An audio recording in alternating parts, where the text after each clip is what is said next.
This episode is brought to you by Peacock. The new Peacock original documentary, Matthew Perry, A Hollywood Tragedy, dives deep into the beloved actor's rise to fame and his tragic death. 5 people, including Perry's personal assistant, 2 medical doctors, and an alleged Hollywood drug dealer known as the Ketamine Queen, were charged with conspiracy to illegally provide Perry with the ketamine. Explore the details of the case in this heartbreaking special, streaming now only on Peacock. At T-Mobile, our critical mission is providing unparalleled 5G coverage for when connectivity is mission critical. Introducing T-Priority, America's best 5G network experience for first responders, even in times of congestion. More capacity, faster speeds, better coverage. T-Priority from T-Mobile, built for tomorrow's emergencies, ready today. Discover more at t-priority.com. For qualifying organizations on eligible rate plans, coverage not available in some areas and may be impacted by emergencies. About a month or 2 ago, my sister called me and my sister said, I saw Mom. And I said, okay. And she said, she's asking when she can see your kids. And my sister said, she just rolled her eyes at my mom. And my mom looked at her and said, what? She doesn't want me to see her kids because of what happened 2 years ago? And she's referring to me finding out that my biological father was not the man that raised me.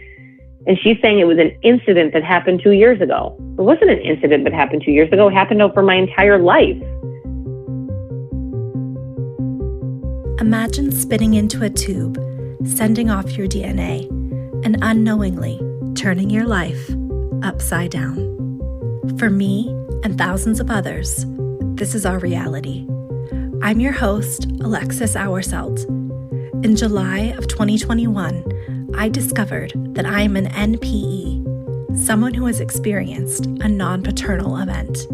In other words, my biological father isn't who I thought he was. This podcast shares the journeys of people who were shocked by a DNA discovery, mostly through modern DNA testing. We're telling the stories of NPEs, adoptees, and donor-conceived people and their families. This is DNA Surprises. Sometimes DNA surprises aren't surprising at all, but validating. In this week's episode, Kim shares how she learned that after feeling different from her family her entire life, she's not genetically related to her raised father. She also learned that she isn't white as she believed, but descends from a large Mexican family. She shares how she's processing her surprise and how she's connected with her family. After my interview with Kim, she decided to turn her DNA surprise into support for others. At the end of the episode, we reconnect to discuss what's changed for her and what she's doing now. Thank you for sharing your story, Kim. My name is Kim, and I am from New England, but I was born in Canada, and I am 43. I did 23andMe in 2015. And I actually did it for health reasons. My mom has pretty serious underlying health conditions, and I wanted to see genetically if I had high risk factor. I wanted to see if I had risk factors for those few things. And I didn't even know about the ancestry, all that side of it. I only knew about the medical side. Mm-hmm. So anyways, I did 23andMe just for health reasons. I was probably ignorant back then, probably like a lot of people, and didn't realize the extent of information you can get from that site.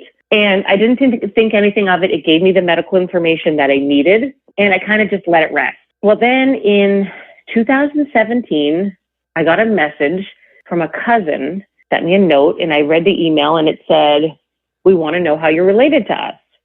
And I looked at the name, and I thought, this is so strange. I didn't think much of it. I was like, I was thinking, anybody could write anybody else on 23andMe, sort of like in Facebook. I was thinking anybody can contact me. I can contact anybody else, having no idea that DNA was actually tied to these messages, if that makes sense. Yeah. Talk about ignorant. But that's common, I think, especially because 23andMe really marketed with the medical information that a lot of people didn't realize that they could have DNA matches. Okay, that makes sense. That makes me feel better because I really didn't have a clue. So somebody contacted me and she asked me how we're related.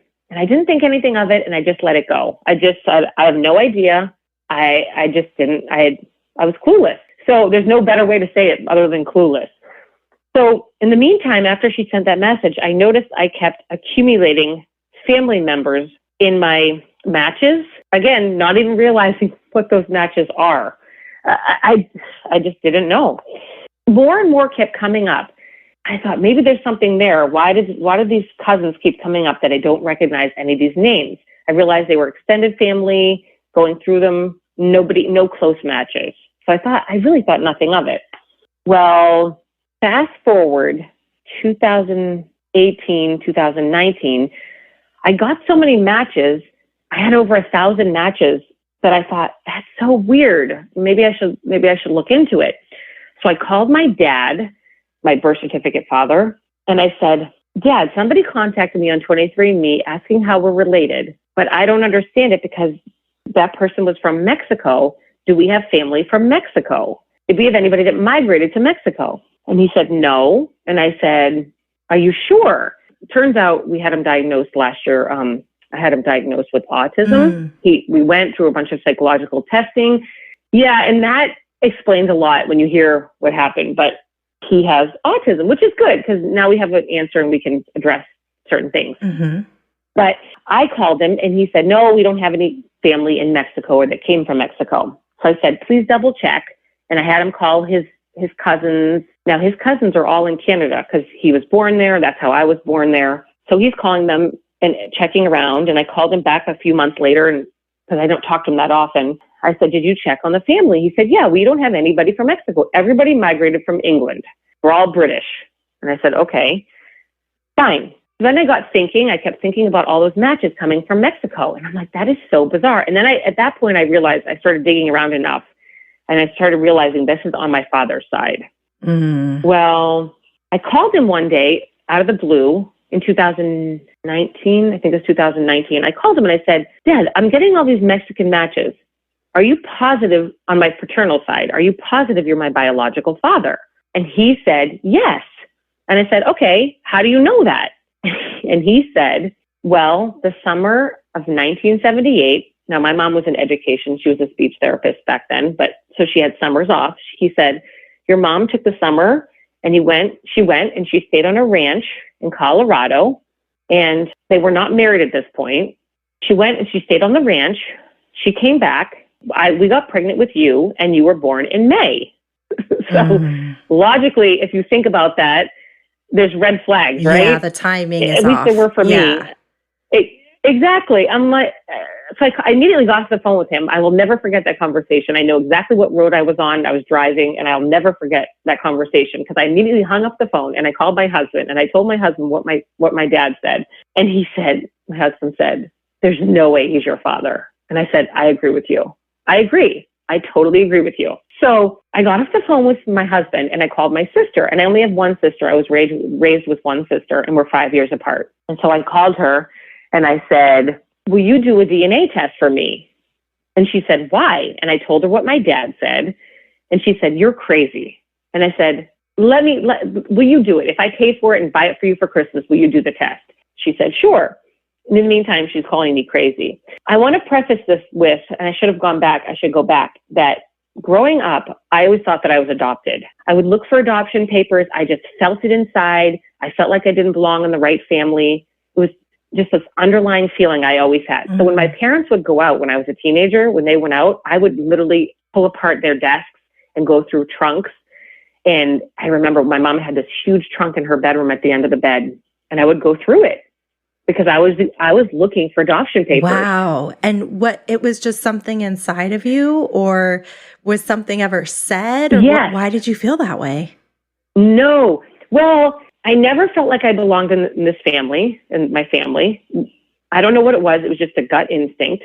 Also, my mom was legally married to another man, a different man, and they got divorced. And I've seen the paperwork for it, and they got divorced 1 week before my parents got married. So I thought maybe he was my biological father, my mom's ex-husband. Mm-hmm. But she always swore, no, we hadn't been together for 2 years. We just didn't file the paperwork for divorce. The other thing that was interesting is I always felt like I came from a large family. And I grew up in a very small family. I had my mom's brother has no children. My dad's sister has 3 girls. So I had 3 first cousins growing up, and that was it. That was it. No other family. Mm-hmm. We had grandparents, we had one aunt, and that was it. I kept saying, I feel like I belong in a big family. But nobody, that's really not a big deal. No one thought anything of it. But in my gut, I always thought that. So, and I questioned my mom a lot about the ex-husband. I'm like, are you sure he's not my father? And she's like, I'm positive he's not your father. So, you take it with a grain of salt, right? You just move on. You don't think anything of it. My sister did the DNA test. I gave it to her for Christmas. And then in January 2020, I was at my daughter's basketball game. And my sister texted me and she says, you're not going to believe this. And I said, what? And she said, I got my DNA results. And I said, yeah. And she said, we're only half siblings. Mm. And I kind of laughed. I laughed. I was like, I'm not surprised. I'm not surprised at all. This does not surprise me. She just texted me. I couldn't talk because I was at the game, but she texted me and she said, I think I'm going to throw up. And I will never forget that text because I felt horrible for her at that point. Yeah. So she took it hard. Yeah. Yeah. She took it harder than I did. I think she probably still takes it harder than I do, which is interesting, I think. So after the game was over, I went outside and I called her. She's like, I really thought you were crazy. She's like, I told all my coworkers, we thought you were crazy. I said, that's fine. I said, it's fine. It's not a big deal. It's fine. We're still sisters. I thought maybe at that point that she felt badly that she didn't have a full sibling. I didn't really know why. I think she felt a little betrayed now that I think about it. We talked about it. And I think she felt a little betrayed. Yeah. So I went home. I told my husband it wasn't really a big deal. We kind of like stewed over it a little bit. My sister and I talked again. I said, let's call my mom. He said, yeah, let's call her. But I'm not very close to my mom. I've never been close to my mom. We've always had a really tumultuous relationship. My birth certificate father said when I was born, we were always oil and water. From the day I was born, oil and water. Interesting. I don't talk to her very much. I at that point, talk to her maybe 4 times a year, maybe Thanksgiving, Christmas, and maybe our birthdays. I went for a walk and my sister and I called our mom, and we told her that we did the DNA test, and my mom said, that's wrong. That was her first instinct. But I know you've done enough interviews that that's not a crazy response. Right. Because you hear that quite often. Yes. Yes. Where they just say, that's not right. That can't be possible. So she said, that's not right. And I said, Mom, it's right. And she said, that's not right. So my sister and I got off the phone. We kind of let it go. We hemmed and we hawed, and we just let it rest a little bit. And I think a week or 2 later, we called her again and asked her about it. And she said, I truly don't know what you're talking about. That's not right. So my sister and I, we talked to my mother-in-law. My mother-in-law does a lot of genealogy work. Mm-hmm. So I talked to her and she said, I think it was her that recommended that me do another DNA test. So I did, and I did Ancestry. Well, sure enough, I did Ancestry and it pulled up, same thing, a lot of Mexican cousins, which I should say, when I talked to my dad about this, he said we're 99.9% European, Northwestern European.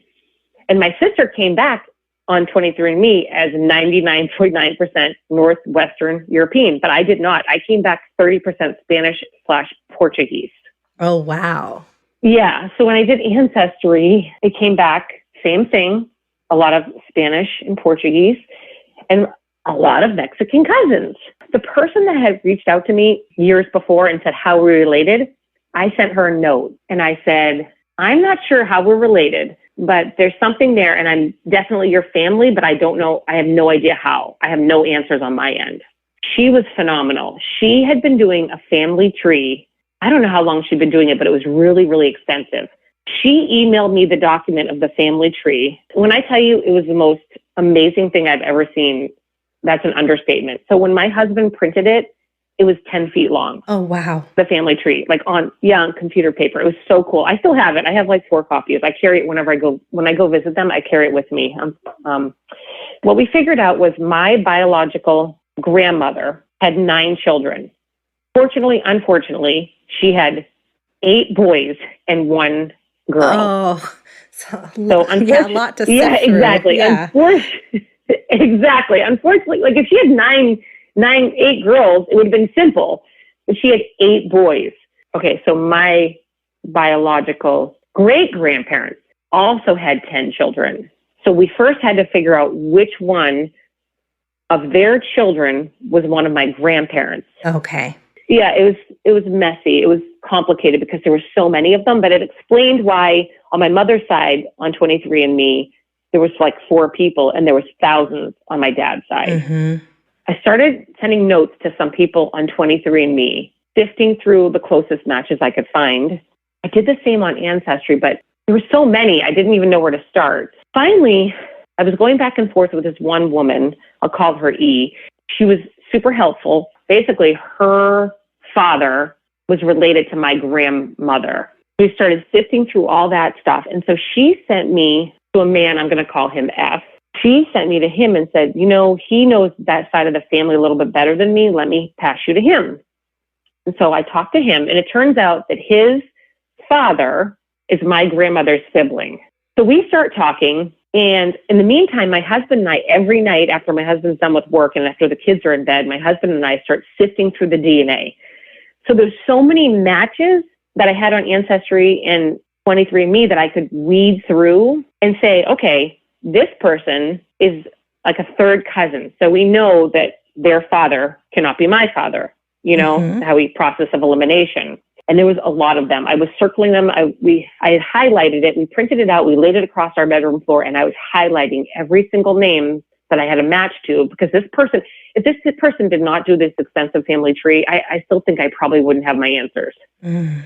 But there were so many people that had taken the test that I could say, oh, this cousin, nope, this kid's only a cousin. So that's how we narrowed it down to my grandmother. Then she had those 8 boys. And thankfully, technically my uncle's daughter had done a test. So I knew, okay, she came back as a cousin. So she can't be my sister. So that her father's not my father. And we literally went down the line and down the line and down the line until we got to the end. And there was 2 boys left that didn't have any DNA matches on either page or either site. Went back to calling people, talked to F again and again. And he said, I really think you need, since you're narrowing it down to this grandparent, I think we need to go to this side of the family. He put me in touch with a man named A. Unfortunately, I am not bilingual and his English is not so good. So when I called him, it was really hard. It was really hard to understand him, and it was really hard to understand what he was saying or trying to tell me. So at one point I got in touch with his brother, and his brother's English was much better. So his brother kind of helped me. And I've learned in the Mexican culture that they're pretty protective and private. If you're not in their inner circle, they're pretty protective. I don't know if it's all Mexican family, but my Mexican family, they feel pretty protective, at least in my experience. Yeah.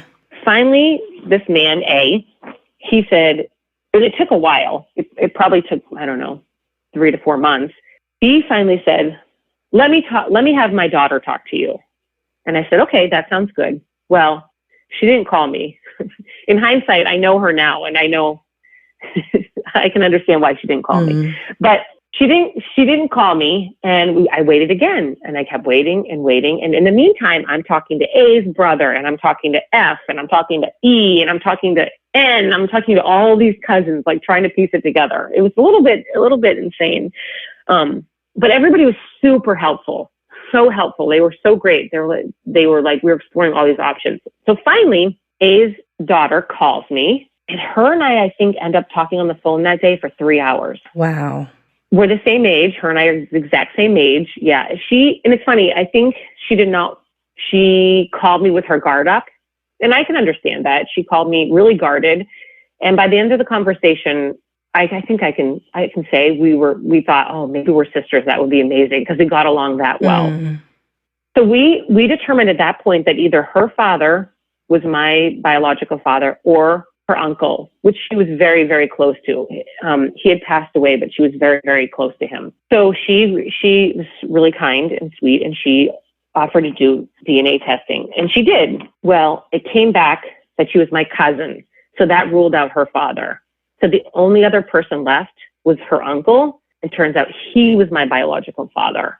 Wow. But if she didn't do that test, I still wouldn't know. And in the meantime, another cousin, backing up a little bit, came out of the woodwork and called me and said, I think I'm your father. I remember your mother. At this point, I'm like, my mother's photo is floating around the family. Like there's so much conversation and chatter going on. He came forward and said, I'm your biological father. That was kind of early on. So I sent him a DNA test, and it turned out he came back as a cousin. Okay. How are you feeling through all of this? Like, what are your emotions as you're doing this search? You were validated by the fact that, you know, your birth certificate father was not your biological father. What are your emotions? It was funny. You just said the exact word that I felt, validated. I wasn't mad. I wasn't upset. I wasn't sad. I felt 100% validated. Yeah, I was almost a little smug about it in my head because I was like, I knew something was off, and she's such a liar. Like, my mom is such a liar. That's why I think my sister took it harder than I did. Right, because you already believed it. Yeah. I didn't realize that she never knew I felt that way. My sister and I are not close. Well, we're closer now, but we were not close growing up at all. It was a big age gap. My mom and I were constantly fighting, and my sister will tell you now, she was constantly hiding in her bedroom. Like, that's how bad it was. Okay. In the meantime, I did call my mom's best friend. She has two really good friends, my mom, and I called. Her best friend covered for her. And I didn't know that at the time, but she was covering for her. She did not want to tell me the truth, but I didn't know at the time that she was covering for her. Wow. I didn't know until recently that anybody was covering for her. We did the ancestry test and got the results back. And when I confronted my mom, she just said, I just don't know how that's possible. She just kept saying, I don't know how that's possible. When we found out who my biological father was, he was already passed away. Now, this is really strange. I have two kids, and kind of interesting. My biological father died the year my son was born in 2006. Kind of strange to me. Like, it gives me goosebumps that he was born the same year that he passed away. Yeah. At this point, we're confronting my mom fairly often. Even my husband, you know, he had a good relationship with her, but he would talk to her. And at one point she even said, well, maybe I was raped. You know, of course, that got me all spun up. Yeah. It made me, I was thinking, I was just thinking about all these situations, and it got me spun up because I was like, is this possible? And yes, and of course, I've been seeing a therapist for a long time. And I had a lot of conversations with my therapist about this because my mom just said, I don't remember. So I thought, well, maybe she was raped and she was blocking it out. Yeah. I asked the family, I asked this side of the family, I said, could he have raped her? And they said, no. They said he was the last one that would ever do anything like that. It would be out of character for him. I don't think so. And he had a lot of charisma, and everybody really liked him and enjoyed him. If you talk to anybody, my entire side, that side of the family, they tell me he was everybody's favorite. She's still denying it. She won't tell you the truth, but you've deduced who your bio father is at this point. So what are you doing? Are you trying to learn more about him? What's your next kind of path? So my sister's results came back in January 2020. And then, this took time to play out, of course. In April of 2021, I think it was April 2021, my family, so most of my family is in Colorado. I was conceived in Colorado. A lot of them still live in Colorado. Some of them are in Texas, but mostly in Colorado or Mexico.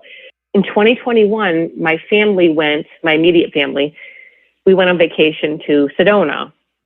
And I called the one cousin up that was really, really close to him, and she was in Colorado. And I said, maybe we can meet up somewhere halfway in between. She agreed to it, but I wasn't sure, if she would show up. It was a long trip. It was a long trip for both of us. If she came from Colorado and I came from Sedona, we would meet in Utah in the middle, and it was a 4-hour drive one way. So I was like, oh, that's so far, but I will say I grew up with two white parents, very white parents. My mom is Irish and my dad is Canadian, and turns out my biological father was Mexican. So at this point, I'm also spinning over, I'm 50% Mexican. Yeah. It's funny, to this day, I know a lot of people on your show talk about your medical information was all wrong. And even like when I was filling out paperwork about voting, and you say, I always put that I'm white. And I literally texted some friends and I was like, do I still put I'm white? I wasn't sure. Mm-hmm. I just wasn't sure. I don't know anything about, I don't know. I've always been white, so I didn't know what to do. I still sometimes don't know what to do, but maybe that's normal. Yeah. Actually makes me a little bit sad because I missed out on all those opportunities to learn the culture and to be bilingual. And I wish to this day, I wish I was bilingual. I will say, I don't know. I don't think she remembers being with my biological father. I don't know. I know she was lying about a lot of it, but I truly don't think that she remembers being with him.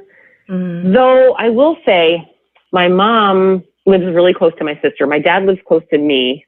My birth certificate father lives close to me. And my mom lives near my sister. And not too long ago, my sister called me and she said, Mom's missing. And I said, what do you mean Mom's missing? Long story short, she was just at work and her phone broke and she was there for 2 days and nobody knew it. But in the meantime, I'm calling like her best friend who I know she talks to a lot. We're the one that I know is covering for her, asking her, have you talked to her? Well, the next day, she was found that night. And then the next day, I got a call, but it was my mom's other really good friend. And she said, I still couldn't reach your mom. Is she missing? What's going on? And so, I'm so glad you called me. I said, we found her. She's fine. Her phone was broken. So her and I start talking, and I know she's pretty close to this friend. So I start asking questions, and she said something about me and my mom never getting along. And I said, yeah, that's true. We don't get along. And I said, did my mom tell you the latest and greatest why we're not getting along? And she said, yeah, something about your biological father. And I said, yeah, do you know anything about it? And she spilled the beans. Oh, wow. She told me what my mom told her. And my mom gave her friend more information than she gave me or my sister. So what happened? So apparently my mom had remembered him, and she didn't, I truly think she didn't think she got pregnant, but she didn't give the friend a ton of details, but she gave the details that, oh yes, I remember him. Mm. I was like, why wouldn't she tell me that? Because to me, she seems like she has amnesia. Yeah. But she just cannot tell me. I think maybe because we had a bad relationship and she doesn't want to give up that control. Mm-hmm. So you kind of got the truth, or as close to it as you could. Yeah. Exactly. As close as I could. So my mom couldn't tell me anything and didn't tell me even a little bit that she did know. So I pretty much cut her off. I haven't talked to her in over a year because it's toxic. If you can't trust your own mother to be truthful to you, who can you trust? Aren't you supposed to trust your parents? Yeah. You're supposed to. You would think you'd be able to. Like, I wouldn't want my kids to ever not be able to trust me. I want to always be honest with them, but she just can't be. To make a long story short, in April when we went out to Sedona, my cousin, she's the one that DNA tested that lives in Colorado. She's the one that found out that we're just first cousins, and her dad and my dad were actually half siblings, but they were siblings. Mm-hmm. So we drove the 4 hours from Sedona to Utah, and they drove 4 hours, and we met up, and we were supposed to meet for lunch. And she was so sweet. I could cry just talking about it, but she was so sweet. She came over, and I was so nervous. Of course, right? We're all nervous when we meet bio family. And she came right over. I was so nervous. I said to myself, like, am I going to hug her? Am I not going to hug her? Is she going to, like, how is it going to feel? You know what I mean? Yeah. And I got out of the car and walked over to her, and she just gave me the biggest hug. And I was like, oh, thank God. Like, I'm okay, and we're okay, and it's fine. Well, we sat down to have lunch. It was me and my immediate family, me, my husband, and my 2 kids. And then it was her husband, her daughter-in-law, her son, and her grandchild. So there was 5 of them and 4 of us. Mm-hmm. And we sat there and we had lunch, and the lunch turned into a 4-hour ordeal, which was amazing. And honestly, it was probably, aside from the day my kids were born, it was the greatest day of my life. Mm. I can honestly say it was the greatest day. It felt like her and I were sisters. It felt like we were super connected. I loved it. I just love it. To this day, I love it. And very close. It was like we didn't miss a beat.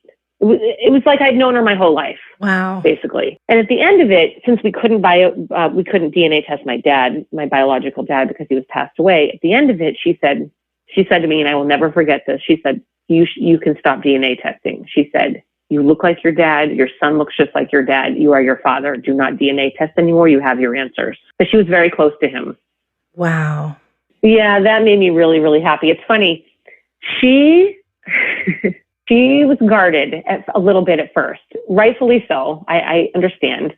She had videos of my bio father. She likes to, take a lot of pictures and take a lot of videos. And she had videos of him. And I gently, tried to ask for them once in a while. And she never sent them to me. But after we met that day, she immediately went home and she sent me videos of him. Like she kind of like gave it all up, if that makes sense. Yeah, she trusted you. Yeah, it was like, okay, like we know for sure she's related and it's okay. It's safe. I cherish those videos. I cherish them. I truly do. And it's funny, I went out in May to her house and she had just sent me the clips of videos, on the phone. And we went to the house. She had family over and we watched some of the videos. And in the long version, it's so weird. It gave me goosebumps. In the long version of those videos, I could see myself in my dad, which I've never had my entire life. Mm. So that was kind of exciting. That was like really exciting. And like I have this, I don't know, I have like a beak. I feel like I have a beak for a nose. And my birth certificate father has kind of a big nose. So I thought, oh yeah, that's where I get my nose from. But no, when I saw my bio dad's videos, I was like, that is where I come from. And it's so funny. When we were in Arizona, we also went and drove to Phoenix and saw a different set of cousins, two actually sets of cousins, because the family is so big. And the first thing one of my other cousins said to me was, you have your dad's forehead. Oh, wow. And yeah, and he said, your dad had a big forehead. he said, I'm sorry, I'm not trying to be rude. And he said, I don't mean to offend you. And I said, it's totally fine. I said, I'm flattered. I said, I'm happy that I look like him. I'm happy that I look like somebody. You know what I mean? Yeah. That made me really happy. And then they keep saying it's so funny. Everybody says, and my son gets a little bit annoyed, I think, to hear it because, he's 15 years old and I think he gets sick of it. But everybody's like, your son looks just like your father. Your son looks just like your father. And I have photos. And it's funny because my son has red hair. And I always thought he got that from my mom's mom because my mom's mom had a little bit of red hair. Well, it turns out, and he's got all these curls and it's red. And it turns out it came from my bio dad. And he's got these big eyebrows and my bio dad had big eyebrows. And I've been very, very fortunate. All those cousins have sent me photos. I can see my son in them. And every time I see them, I say to my son, you look just like my dad. And he's like, I know, Mom. You tell me that all the time. I hope someday he doesn't get annoyed with it. But, he's a teenager right now. So, but it makes me happy. It makes me feel kind of connected to him. Yeah. Yeah, I will say this family that's been amazing and wonderful. This is my bio dad's mother's side. Mm-hmm. His father's side will have nothing to do with me. Oh, so it's not all rainbows and unicorns, and they're really, really guarded, and it's really unfortunate. I get it. My bio father had an interesting background. He was in organized crime, and I think that crime side comes from that other side. This episode is brought to you by Honda. Introducing the all-new, all-terrain Honda Passport Trail Sport, the most off-road capable Honda Passport Honda has ever dreamt up. The Passport features increased ground clearance, roof rails on all trims, and available specially developed all-terrain tires. And you'll stay comfortable with tri-zone climate control and available features like heated and ventilated front seats and a panoramic moonroof. Learn more at honda.com/passport. Support comes from ServiceNow. We're for people doing the creative work they actually want to do. That's why this ad was written and read by a real person and not AI. You know what people don't want to do? Boring, busy work. Now with AI agents built into the ServiceNow platform, you can automate millions of repetitive tasks in every corner of your business, IT, HR, and more, so your people can focus on the work that they want to do. That's putting AI agents to work for people. It's your turn. Visit servicenow.com. Okay, so that's why they're more cautious. Which is really unfortunate because I am 85% sure I have a half sibling on that side. I know about her. The family knows about her. She didn't know that he was possibly her bio father until very recently. Till basically I came out of the woodwork and people started talking. Mm. But I thought maybe she would DNA test, but then her mom caught wind of it and her mom squashed that, which is a shame. Okay. So that side you don't know a ton about, and in some ways it sounds like maybe that's safer. Yes, exactly. But if you knew my personality, I'm all about, I don't know if it's because of my underlying, things in childhood, or that's just how I am. I always want the truth. And at what cost? So I have to kind of be careful where I'm at. Is it worth it? I'm not sure. I'm not sure yet. I'm cautious. I'm being cautious on that side. But in the meantime, I have the other side, and they're wonderful and they're amazing and they feel right at home. I really don't have any other family except this Mexican family, but they're wonderful. They, for the most part, they have open arms. Not all of them, but there's so many of them. That's okay. I'll take the good ones, and they're fabulous. So I talk to them. I probably talk to at least one or two of them every single day. I feel fortunate. What do you hope to come from your relationship with your newfound family? Do you hope to have any connection with your father's paternal side? It would be nice. I'm not giving up. I know I hear a lot of people come on your show and they after a while, sometimes people let things rest. And I can understand that because it's rejection, right? Over and over and over again. But knowing my personality and also knowing this one cousin that her and I are kind of like sisters now, knowing her personality, her and I are very similar. We're like, I don't know if we're going to rest until we'll see what happens. I don't know. I just feel like there's a part of me that's like, there's a reason that I know about her, and I need to explore that until I thoroughly explore it, then I won't feel like the journey's over. I don't know why. Yeah. Well, it's a part of you. Yeah. Do you have any hope for your relationship with your mom? None. No. I tried for years to cut her a lot of slack because she was brought up with alcoholic parents. So I tried, and she didn't drink at all, but I tried to cut her a lot of slack because of that. But when she said to my sister, especially, well, it was just something that happened, making it seem like it's no big deal. And when we figured this all out, and I sent her a long text explaining everything, like how we figured out he was my father, my biological father, she just said, quote unquote, well, isn't that colorful? So when she says things like that, I'm like, there's just no hope for her. There's no hope. She will never apologize. And I don't need an apology. I don't. But there's no remorse. There's no empathy. So why? I have other people that I'm closer to that are more like moms than she will ever be. It's sad, but it's sad because I know people say she's your blood, but... Right. But you have to do what makes you feel safe. How are you exploring this newfound identity? Have you found ways to connect with your Mexican heritage? Okay, so that's a really good question. I have to chuckle a little bit because this is so Mexican, and I am so, I'm so not Mexican, but I try to be. I'm trying to be a little bit more. Yeah. Because I do want to embrace it. So since my bio father has passed away, and my amazing cousin gave me photos of him, and she, even when I went to visit her in May last year, she gave me printed photos of him, and I framed them. I came home and I framed them, and I have set up a little, what's the word? Like an altar. Know what I'm talking about. Yeah. Yes. Yes. Thank you. I couldn't think of the word of it. I have a little altar set up, and my husband kind of looks at me like we're a very white family. So it's almost like a shrine for him. It really is. It's a shrine. Yeah. And it's in our living room. In the Day of the Dead, like an ofrenda or something like that. Exactly. Exactly. Okay, so it's so funny you say that in the Day of the Dead, because when I found out I was Mexican, I had a year later, almost to the day, a year later, I had a Mexican coming out party with my neighbors. Oh, wow.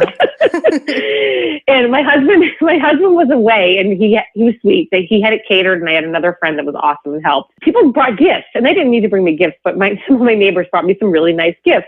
And one of them brought me a Day of the Dead poster. And it's really, really nice. And I framed it and that's in my shrine. So I have these built-in shelves in the living room, the TV is in the middle.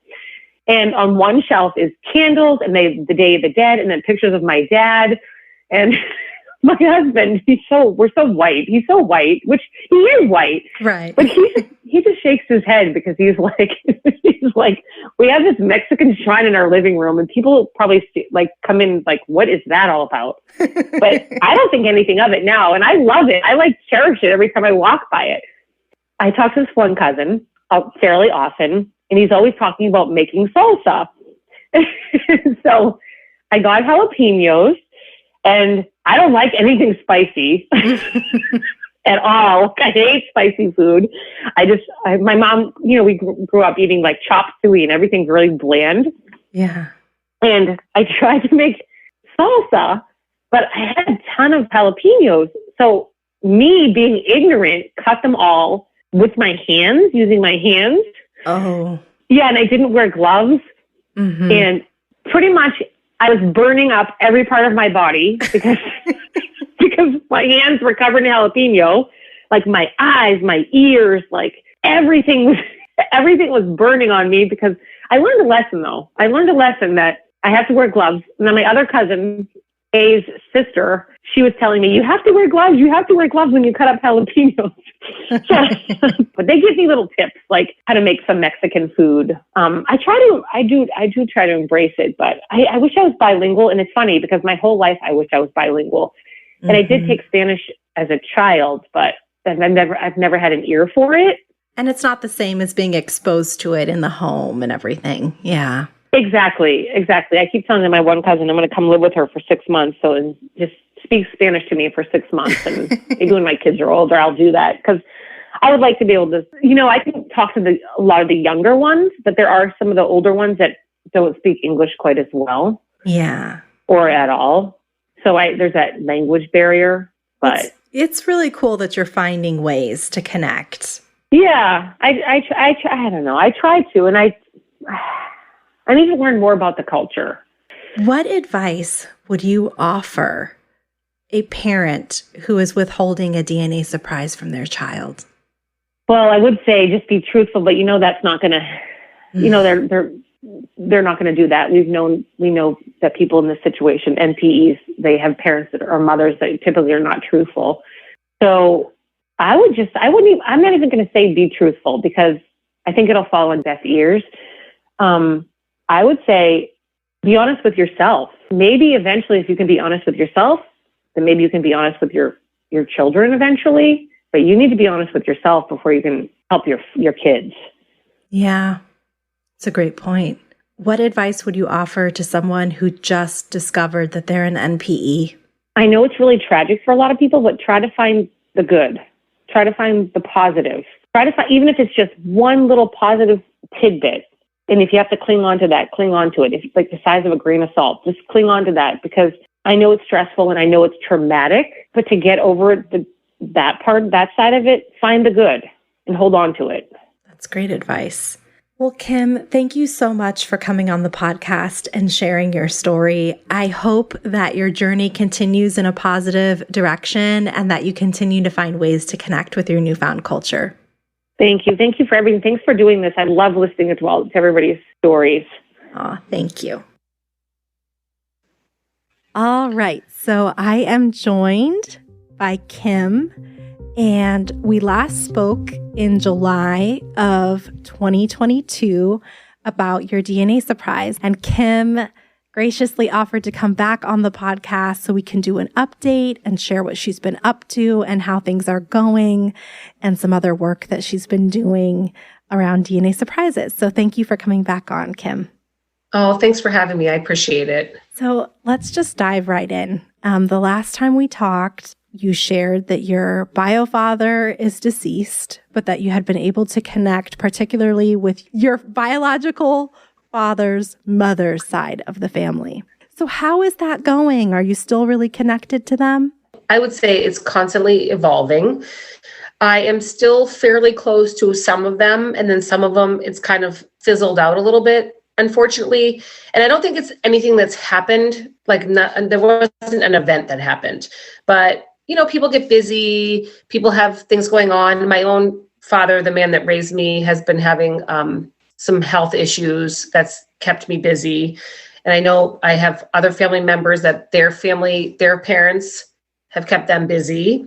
We're kind of at that stage in our lives where we're helping them out more. So it makes you, it keeps you busy. So naturally things have kind of fizzled out in some aspects. In some aspects, I still talk to them on a regular basis, depending on who they are. So I'd say there's still a relationship. That's good. And I know, so on your father's father, so your grandfather's side, your paternal grandfather's side, there wasn't much of a connection there. Has that changed at all? That's the same. And it's funny that you say that, because anytime it comes up, I do, there's one family member that I'd really like to reach out to, but she is not ready for me, or at this time, she's not ready for me to reach out and talk to her. But I do hope that changes. And I totally forgot about it because I've been so busy, but it'll be now on the front burner for a while again. Yeah. Yeah. And how are things going with your raised family? I'm still the same position with my mother. I don't know how to speak to my mother. And then my own father that raised me, he has not been doing well. And I don't want to say too much, but out of respect for him, but he has had to move in with my sister, and we're kind of trying to manage him right now and figure out where's the best place for him emotionally, physically, financially. How does he treat you now? So he doesn't really even know still that he's not my biological father. I talked to the Autism Society. I worked with them for a while, and they were like, there's really not going to be a benefit. He's not going to fully understand it. I think that's true. There's a lot of things he doesn't understand. We actually recently had an event with him, and his car was stolen, and the police came out to his house, and the police officer pulled me aside and just said, wow, he's a little bit like a child. And I said, yeah, so he still doesn't know, but okay. It's a lot to carry. I carry it for him because I think after talking to a psychiatrist and the Autism Society, I think there's no point to put it on him. It wouldn't help anybody. Yeah. Wouldn't help him. It wouldn't help me. One of the things that you mentioned the last time that we spoke is that your sister really had a hard time and it was taking it very hard. How is she doing now? Yeah, it's funny. She doesn't really like to talk about it. She doesn't directly say, I don't want to talk about it. But if it comes up, the subject is usually changed pretty quickly. I don't know if it's because she hasn't processed it or she doesn't know what to say, but she's still it's kind of the same. She's not really sure what to say, maybe, or how to feel about it. Yeah. Last, but certainly not least, how have you been over the last 6 months? Oh, you're so sweet. I am really, really good. I know, I can't remember what I said in the last interview, but I was planning on going back to get my master's that fall, and I took a little detour, and I'm really, really glad I did it. I signed up to take classes at the International Association of Trauma Recovery Coaching, and today was my last class to become a certified trauma recovery coach. Congratulations. Thank you. I'm very excited. We did a lot of work. It's funny, when I say I'm becoming a trauma coach, or I am a trauma coach, when you think of a life coach, people have preconceived notions. At least I did. I know many people do. And I'm not saying there's anything bad about life coaches. I think people don't fully understand what life coaches do now that I'm in the coaching world. But to be a trauma recovery coach is even a totally different beast on top of that. So basically, we're not therapists, but we help people reframe the way that they view their trauma. So we don't diagnose, we don't treat, and we're on a peer-to-peer level, but we help them look at their trauma and try to change the way it's viewed inside of them, if that makes sense. Did you choose to go into this because of your DNA surprise, or what made you pursue this? Yes, because I realized, even though it wasn't overly traumatic for me, like you said earlier, it was validating for me. The more and more I dug into it, I realized, man, this really affects people. This really, to the core, affects people and their families. And I said, there has to be, and I was already in therapy. So I said, there has to be a way to help people get through this. And so I found this program, the NPE certification, but in order to take the certification class, in this program, you have to do the trauma certification first. And I can understand why.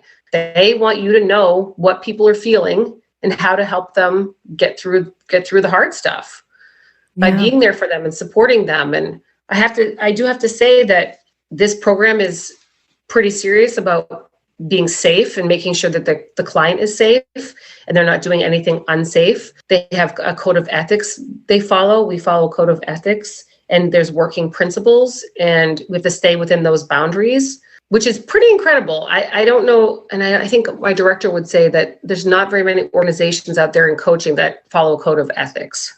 Yeah. At least that I've seen. Yeah. Yeah. We'll definitely share the link to the program and more information about it in the show notes here. Oh. When are you hoping to be able to take on clients and support people? So I can take on clients now. I am doing a little bit of work right now for my therapist friend. I am creating a webinar for her right now on trauma, which I'm kind of excited. It was a good idea, I thought, on her part. It's a good way for me to practice and go over everything. And so she owns a practice that she does predominantly marriage counseling. But the people that she sees, so 2 out of 3 adults are affected in life by a traumatic event. So if she's seeing 6 couples, there's a good chance all 3 of those couples are some way affected by trauma in their relationship. Mm-hmm. So if you have to treat a couple, but you need to get to the root of that trauma and try to work on that trauma, it's important that everybody is trauma informed, is my point. Yeah. Mm-hmm. So I'm working on a webinar for her right now. It's good. It's been good for me. It's taking everything we learned in the course and putting it in the presentation to help therapists become more trauma informed or become trauma informed, depending on their background. That's so exciting. Yeah. I think it's awesome to see where these DNA surprises can lead us, right? Like, you never know. And it can be a really traumatic thing for people. I know for you, it was more validating because you always felt like something was off, but to still see you parlay that into helping others that have experienced that trauma is really commendable. So thank you for putting in that work. I love how you say that because, you're right. It is kind of crazy where it took you, this crazy DNA surprise. I am in a totally different place than I was when I discovered it over 2 years ago. Totally different place. Like I could be on another planet right now. It's really, it's amazing. And I'm super excited because I'm learning this from my therapists and therapist friends and people that it's really important for our society to be trauma informed because most people, if you meet somebody and there's stuff going on with them, mm-hmm. most people are affected by trauma. And we don't take that into account. We just say, oh, that person, we label them. Oh, they must be this or they must be that. But in reality, they're probably touched by trauma in their life in some way. That's true. So it's giving you more compassion for people? Absolutely. Yeah.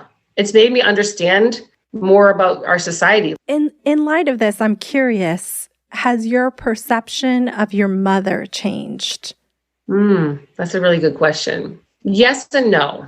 Seriously, that's a really good question. Well, I'm curious because, I do think, not for everyone, but, that there is sometimes a lot of trauma wrapped up in the reasons why mothers lie or keep these secrets from us. And it's interesting when we are for lack of a better word, victims of the lie. Yeah. See, when you're so close to it, when it's so personal, it's easier to not have that compassion, right? In those moments. But as you were talking about that, I thought, I wonder how this applies to the mothers. That's funny because when I first started taking the class, the trauma certification course, I did think about it. I thought, I know that my mom grew up in an alcoholic family, and I know that affected her. Mm-hmm. We talk a lot in trauma recovery coaching about interpersonal relationships and interpersonal bridges. And when there's trauma, those bridges are broken. So I do think the way she was raised in an alcoholic home did affect her bridges to other people. Does it make it any easier as a human being, as her child, to know that the betrayal? Not really. Like I do feel betrayed. I feel she could be honest with other people, but not her own children. So that feels like a betrayal. Do I understand that she has deeper things that are more serious that I do have a little bit of empathy for, yes. So maybe I gained maybe 20% empathy. How about that? Yeah, sure. Well, it's your journey, right? Like there's no judgment. You are processing it and managing it Right. The best way that you can. You're absolutely right. And it's funny you say that because we learn in trauma recovery coaching that something that happens to me, the same thing could happen to you, and we're going to come out of it differently. It's not going to be the same level of trauma. Yep. We're allowed to process everything the way we need to process it. You're absolutely right. So I'm letting myself have those feelings towards her, but I do have that a little bit more empathy. Another piece that I'm really curious about, and I know that you've been super busy, so maybe you haven't had time to dive into this, but you had a new ethnic identity emerge as a result of your DNA surprise. Have you been able to spend any more time learning more about your Mexican heritage or connecting in any sort of way? Interesting you say that because one of our classes I just took on the program is on marginalization of populations. And I looked at everything before through a white lens. I was brought up in a white home. And now I can definitely, I don't know if I would say I've looked into it more per se, like research wise, but I definitely look at things with a different lens. I'm not white anymore. I'm half Mexican. I'm 50%. Yeah.